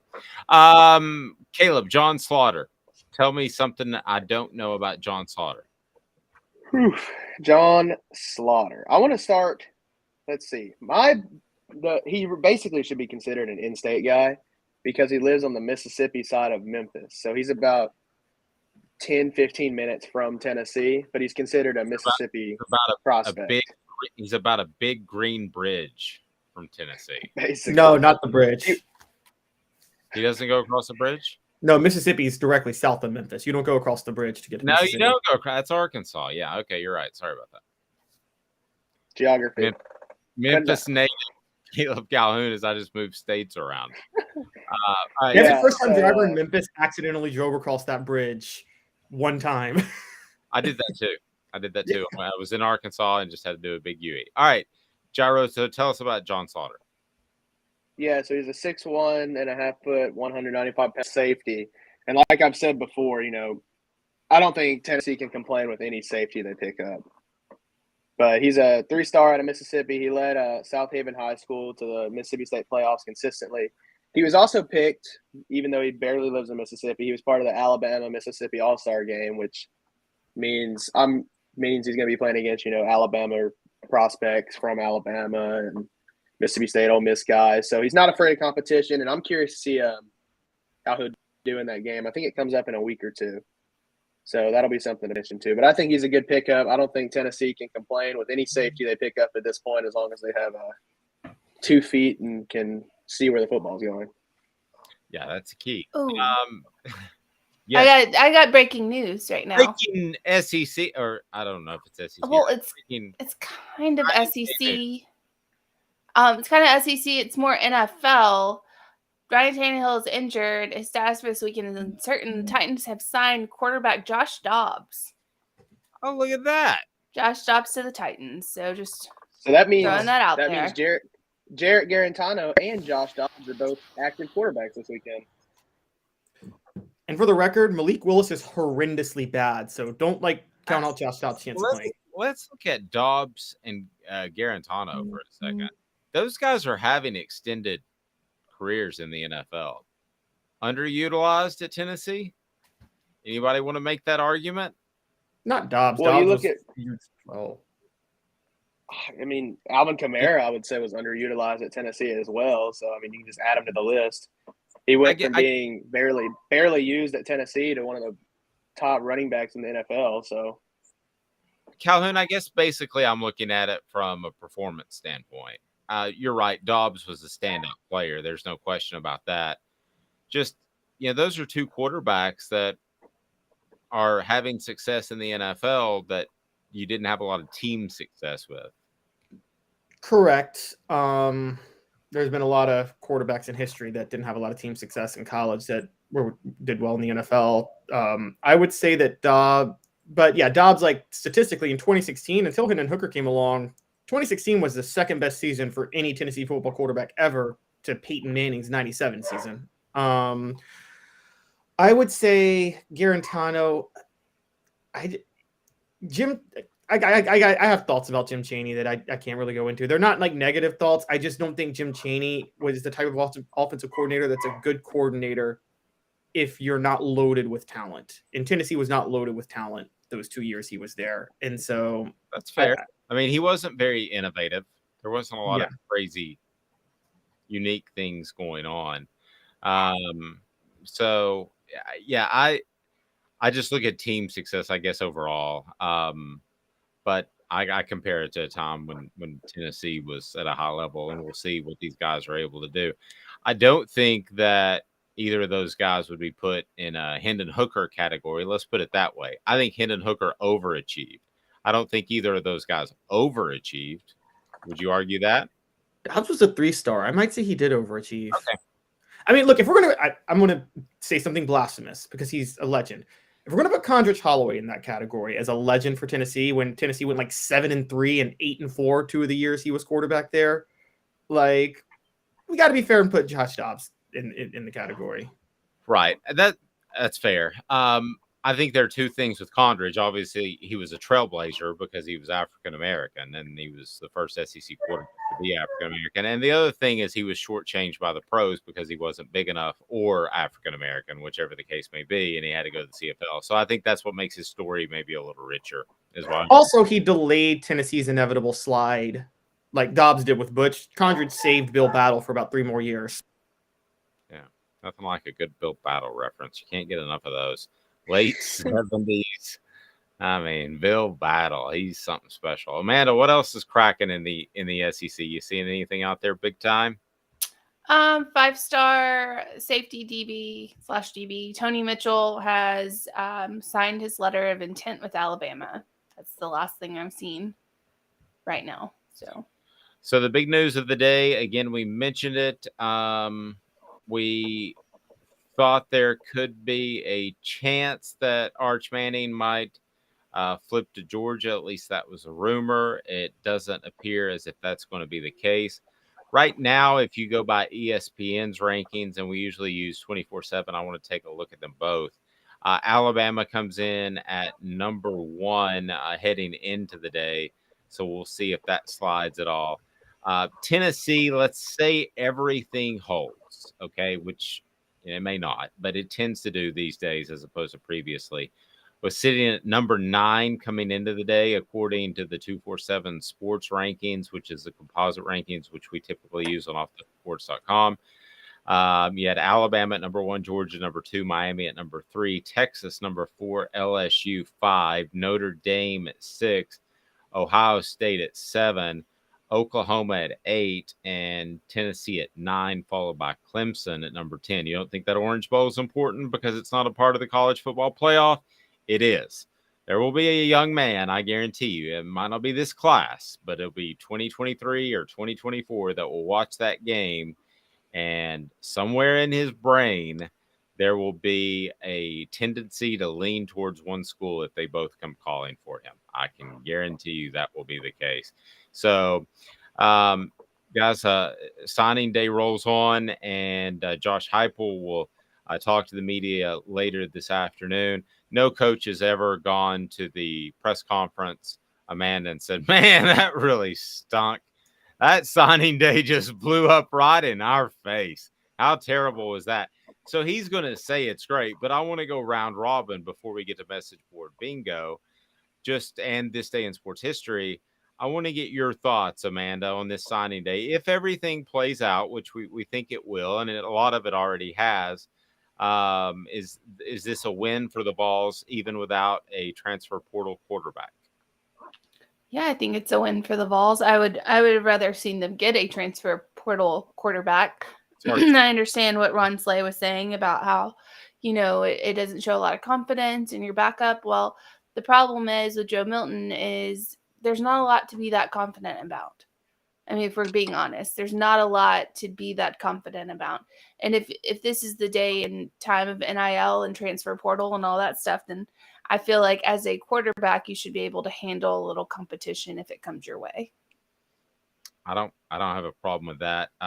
Calhoun, let's go to you. A 5-star in Nico, and then Tennessee has another 4-star in Caleb Herring, Nathan Leacock from North Carolina, Arian Carter, which was kind of a late pickup, Jordan Matthews, another 4-star, Shamrad Umarov, a 4-star, Ricky Gibson, a 4-star, who's kind of flown a little bit under the radar. I don't think his paperwork's in yet, Gyro, if you can check that. Jalen Smith, a 4-star.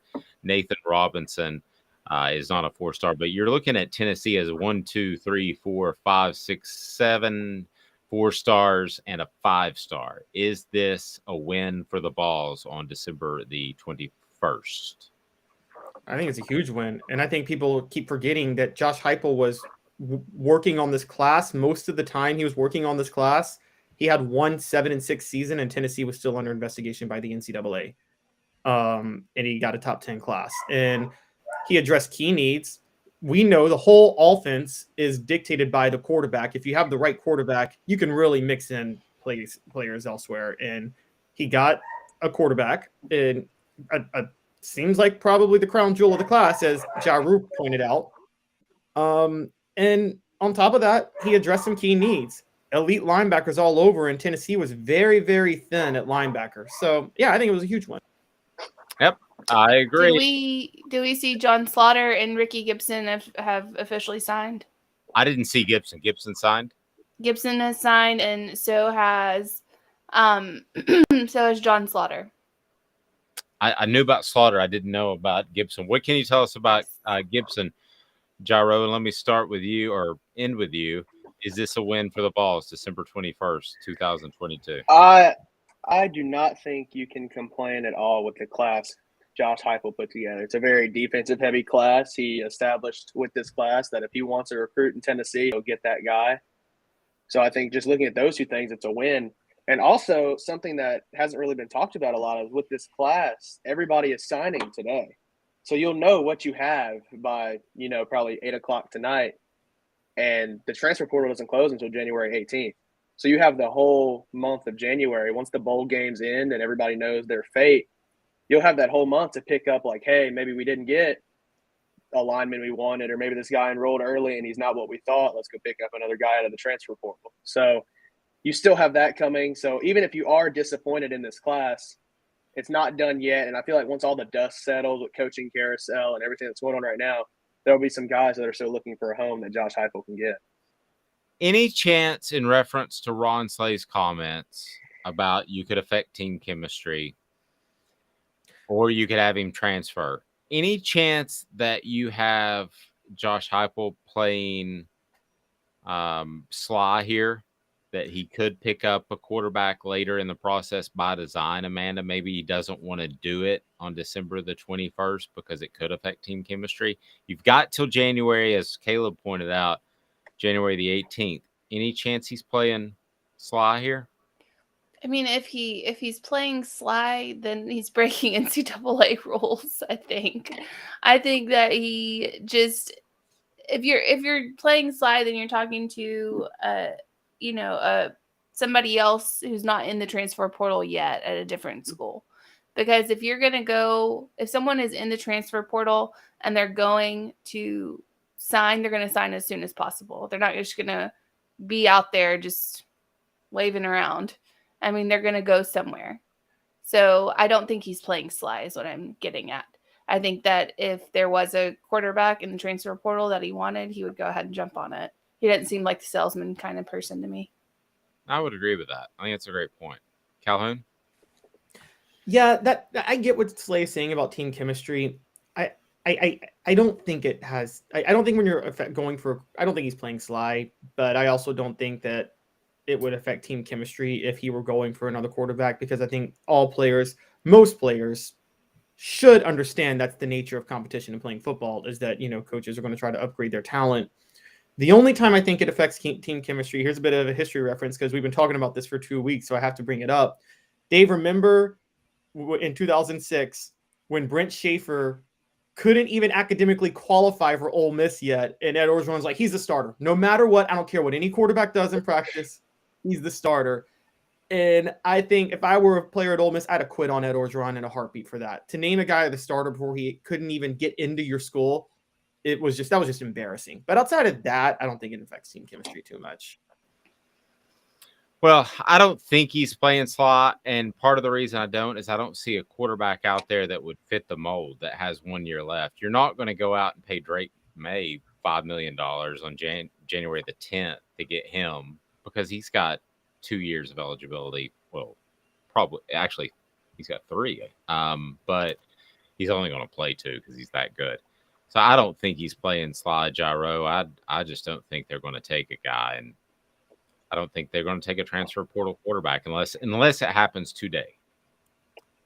I agree with you. I think he's not playing Sly intentionally.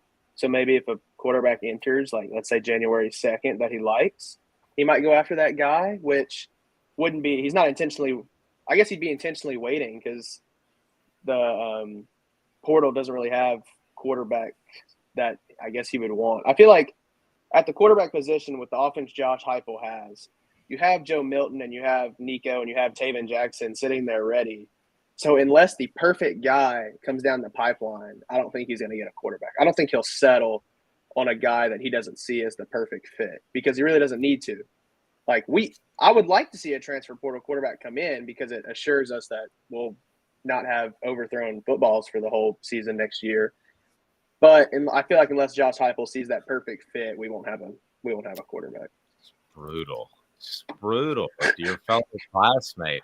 Smoky Mountain Red said, wasn't Brent also talking about Brent Schaefer, the first true freshman to start at Tennessee? Yes, he was. That was the season opener. He was not the first Tennessee football player to take a baseball bat to one of his classmates. He did that? I knew he had issues. I did not know. Yeah, I just said he wasn't the first. So. Well, Albert Hainsworth brought a pole. I don't know if he brought a baseball. That is one of my greatest memories in the history of life. Wait, you were there when it happened? I was right there. Albert Hainsworth brought a pole. I'll gladly tell you about it. Zool Beer. I love telling that story. I've told it 100 times. Brought it up with Albert. That didn't go over well. ZoolBeer.com, XULBeer.com, and Zool Beer is fantastic. We're going to have an event there very shortly, probably around the bowl game. We're looking forward to that. ZoolBeer.com is a great place to go for merch. But what I need to tell you is they're downtown. They've got parking, and they've got worldwide award-winning craft beer. They are absolutely fantastic, and the beer is incredible, and they've got parking downtown, which doesn't happen. Now, Don did bring up a great point. Be sure and hit that like button, guys. We appreciate it. If you haven't subscribed yet, do that. Don said if you bring in a portal quarterback, Taven Jackson may feel pushed into the portal. That is something I haven't brought up that I think is a very good point. Now, the other thing that I brought up, guys, and it's on a column on offthehooksports.com, is you're quickly divvying up practice snaps. If you brought in a transfer portal quarterback, how do you handle practice snaps in the spring? You got a guy named Nico that you're going to have to give some to, right? You got a guy named Joe Milton you're going to have to get ready. And you have a guy in Taven Jackson that I think they really like. And now you have 4 quarterbacks. I'm just telling you, the logistics of doing that is very difficult for them to get quality first-team snaps. I mean, you're looking at hoping to get, 20 to 25 first-on-first, ones-on-ones snaps a day? You can't please everybody, though. That's the thing. You don't need 4 quarterbacks in there. You really don't. Nico should. You're just saying you need a better one, right? Just a better one. I mean, a bunch of mediocre ones does not make a good quarterback, and that doesn't mean you have a good quarterback room. You just have mediocre quarterbacks because you don't have one solid one. Now, we know Nico's going to be good. That's not an issue. But Nico, I think, will understand. He seems like a team player that he has to sit for a year, or that it's preferable for him to sit for a year because he's like $175. So I think he would understand that. But if you bring in a transfer, a quarterback out of the transfer portal, and you shouldn't have to divide the reps up evenly between the 4 or do any of that kind of stuff. Nico should just know where he's going. And if he has to sit for a year, that's fine. If you have a quarterback that's ready to start. I don't think Joe Milton's that guy. I don't think Taven Jackson is that guy. I think your guy is out there somewhere, but it's not anybody on this team. And if they feel forced to transfer, let him go. You got Nico. Why do you need him? Fair. Did anybody hear the rumor that Nico's father said that he didn't want him to play his freshman year? Because that was posted on one of the columns that we wrote. Let me go ahead and tell you right now, all bets are off in August. If Nico Iamaleava is the best quarterback and he knows it and the coaching staff knows it, and Dad can have a conversation with either, and he's going to be the starter. I mean, that's a simple fact. And Caleb Gyro has breaking news. What do you got for me, Caleb? So the mother of five-star cornerback Cormani McClain tweeted that he will not be signing with Miami today, and he's the number one cornerback in the class of 2023. So, and he's been committed to Miami for a while now. So the reason this is important is I was going to say it earlier, and then I thought about it again, but Tennessee sits at 9 in the recruiting rankings right now. Well, Steve Wiltfong of 24/7 Sports is usually pretty correct with his predictions. Had McClain going to Florida. So that would make Florida's first five-star prospect in this class and could very well push them up ahead of Tennessee and maybe drop Tennessee to 10. Another thing I'm seeing on Twitter is a lot of guys are saying McClain might end up in the crimson and white in Tuscaloosa. So I have a feeling this guy will probably end up in the SEC if his mother is correct in that he's not signing with Miami. All right. Jaru, would that be enough to drop Miami below the Vols, though? So would it be? I mean, it doesn't matter. You'd rather be behind Miami. Oh, that is yeah, you'd rather – Miami is 3, and they have 3 five-star commits. So yeah, looking at it right now, the way a lot of these classes are structured, like Tennessee's class, Tennessee could probably pick up a 5-star prospect today, and their class wouldn't move very much just because they have 24 guys, and it's kind of almost just the way the averages work. It's kind of set in stone. So I would say the same thing with Miami. If Miami loses – or with Miami losing McClain, they might drop below Texas or maybe even LSU. But I don't think they drop far enough for Tennessee to jump ahead of them just because the classes are 23, 24 guys that are all averaged out together. Now, I will say this. I don't want to be Debbie Downer, but you're talking about a top 10 class, which usually averages out to about top 4 or 5 in the SEC, especially with Texas and Oklahoma coming into the mix. So if we're having this conversation 2 years from now, or even maybe next year, that they're right in line with a top 10 class and they stand now at 9, that's probably not good enough. You're going to have to be in the top 5 to compete with the Alabamas and Georgias of the world. And I'm not knocking the 2022 season. A lot went right for the Vols. I mean, for goodness sake, that field goal against Alabama barely cleared the crossbar by a foot. A lot went right for the Vols as far as health, as far as a lot of things. But I think to be really foundationally sound, you're going to have to start pulling in some of these top 5 classes. Does that happen next year or the year after? I'm not sure. If you want to include Oklahoma and Texas as SEC teams, which they will be here in a couple of years, Tennessee's class, as it stands right now, would be 6th in the SEC and then 9th in the country. So you're right. Like you can, unless you're pulling top 5 classes, Tennessee might be able to compete on a national stage against Clemson, but it doesn't matter if they're losing recruiting battles to Georgia and Alabama every year because that's who you're playing against. John says, and hit that like button, I would settle with a 10th ranked class. Look how much this coaching staff coached up what we had this year. Totally agree, John, but you shouldn't have to settle. Get the top 5 class and coach them up as well. Then you're even better. I mean, I think that's what Kirby Smart is doing right now in Georgia. I think that's what Nick Saban has done for, I think, about 50 years at Alabama. So have them both. All right, let's get to this day in sports history because it's an absolutely fantastic one. This day in sports history is now, and it's brought to you by our friends at Guardian Investment Advisors, GIAPlantoday.com. This day in sports history, putting things in perspective, exclusively on Off the Hook Sports with Dave Hooker. You're so old. When you were a kid, rainbows were black and white. And Amanda LaFrada. New kids on the block just called. They wanted you as a backup dancer. December the 21st, 2012, Tennessee's basketball team defeated Western Carolina 66-52 in Knoxville in the team's 8th matchup. UT leads the series at that point 7-1. Jordan McRae led the Vols with 14 points, 4 rebounds, 3 assists, and 2 steals. That's this day in Tennessee sports history. I want to keep the bed going because this day in sports history, December 21st, 1992, the Dallas Cowboys beat the Atlanta Falcons 41-17. Anybody have any idea why that matters? Anytime the Dirty Birds lose, it's a good win. It's a good day. Amen to that. But more important, anybody with any idea? I mean, that was the Cowboys' first Super Bowl run, and Dion played for Atlanta, but that's all I can think of at the time right now. Well, that was the first date of a young Dave Hooker and a young Shanda Sharp 30 years ago today. Oh, congratulations. Thank you.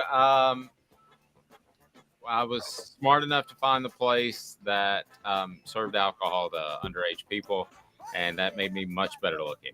Okay, that sounds. Don't say the word underage like when you're talking about dating. That sounds. No. I was 21. She was 20. Okay. I mean, under 21. And Gyro, you didn't hear any of this. No, I was 21. No, it was actually 19 and 18, to be honest with you. Quarters right there on 17th Street across the street from Clement Hall. They went out of business after about 10 years and didn't check one ID the entire time. I can guarantee that. So, yes, the Dallas Cowboys were victorious, and that was the first Super Bowl run, and quite a year to remember as I still think of football fiscal years. All right, great job. Check us out, offthehooksports.com. Throughout the day, we'll have updates. And John said she still said yes after the beer goggles wore off. That is the shocking part, actually, when you think about it, is that a couple of days later, she called me back. Smoky Mountain Red said, wonder why they went out of business. It was the wild, wild early 90s. All right, have a fantastic day, everyone. For Amanda LaFrada, Caleb Calhoun, Caleb Gyro, I'm Dave Hooker. Offthehooksports.com will be with you very, very soon, but we're taking a couple of days off for the holidays. I want to wish you and yours a very Merry Christmas, Happy Holidays. We've been beyond blessed this year, and you're a big part of the reason. So thank you. Hit the like and subscribe button, tell a friend, and that'll be a Christmas present to us. We'd greatly appreciate it. And thank you guys so much for your contributions. And it's been quite a ride. And I can tell that Calhoun's dog needs to go outside. So have a fantastic day. This is a presentation